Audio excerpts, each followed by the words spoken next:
Hello everyone, Marathi प्रगतीमध्ये तुम्हा सर्वांचं पुन्हा एकदा मनपूर्वक स्वागत. मधुमेह हा असा आजार आहे ज्यामध्ये पेशंटच्या शरीरातील रक्तामधील साखरेचे प्रमाण हे अतिप्रमाणात वाढलेले असते. त्या शरीरात ग्लुकोज किंवा साखर हे एनर्जी तयार करण्यासाठी उपयोगात येत असतं. पण ज्यांना डायबिटीज असतो त्यांच्या शरीरात ही साखर एनर्जी मध्ये कन्वर्ट होत नाही आणि त्यामुळे अशा पेशंटच्या शरीरात साखरेचे प्रमाण अतिप्रमाणात वाढलेले असते.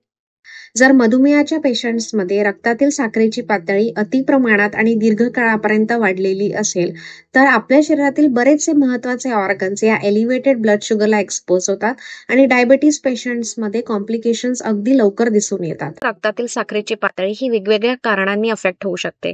जसे की आपण दिवसभरात काय खातो, दिवसभरात आपण कुठल्या कुठल्या ऍक्टिव्हिटीज करतो, या सर्वांचा परिणाम आपल्या ब्लड शुगर लेवलवर होऊ शकतो. त्यामुळे नॉर्मल ब्लड शुगर लेवल्स काय आहे आणि किती असतात हे जाणून घेणं महत्वाचे आहे. जर तुमची फास्टिंग ब्लड शुगर लेवल ही 70 ते 99 मिलीग्रॅम पर DL या रेंजमध्ये असेल, तर ती normal fasting blood sugar level consider केल्या जाते. त्याचप्रमाणे तुमची जेवणानंतरची 2 तासानंतरची ब्लड शुगर लेवल जर 140 मिलीग्रॅम पर DL पेक्षा कमी असेल, तर ती normal blood sugar level consider केल्या जाते. Another very common test recommended by doctor to diagnose diabetes is hemoglobin A1C test. जर तुमची हिमोग्लोबिन A1C लेवल ही 4 ते 5.6% दरम्यान असेल, तर ती नॉर्मल रेंज धरल्या जाते.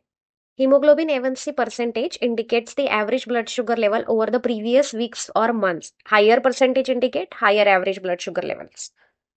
डायबिटीसचे लवकरात लवकर निदान केल्याने आणि लाईफस्टाईल चेंजेस केल्याने ब्लड शुगर लेवल मेंटेन करता येते आणि त्याचप्रमाणे सगळे कॉम्प्लिकेशन सुद्धा प्रिव्हेंट करता येतात. त्यामुळे डायबिटीज विषयी जास्तीत जास्त माहिती गोळा करा, डॉक्टरांचा सल्ला घ्या आणि योग्य ते डेली रुटीन चेंजेस तुम्ही तुमच्या लाईफस्टाईलमध्ये घडवून आणा. सेशनमध्ये एवढंच. तुम्हाला हे सेशन आवडलं असेल तर लाईक आणि शेअर करायला विसरू नका. तुमच्या काही प्रश्न असतील तर खाली कमेंट सेक्शनमध्ये मला नक्की कळवा. पुन्हा भेटूया पुढच्या सेशनपर्यंत. तोपर्यंत हेल्दी राहा, मस्त राहा.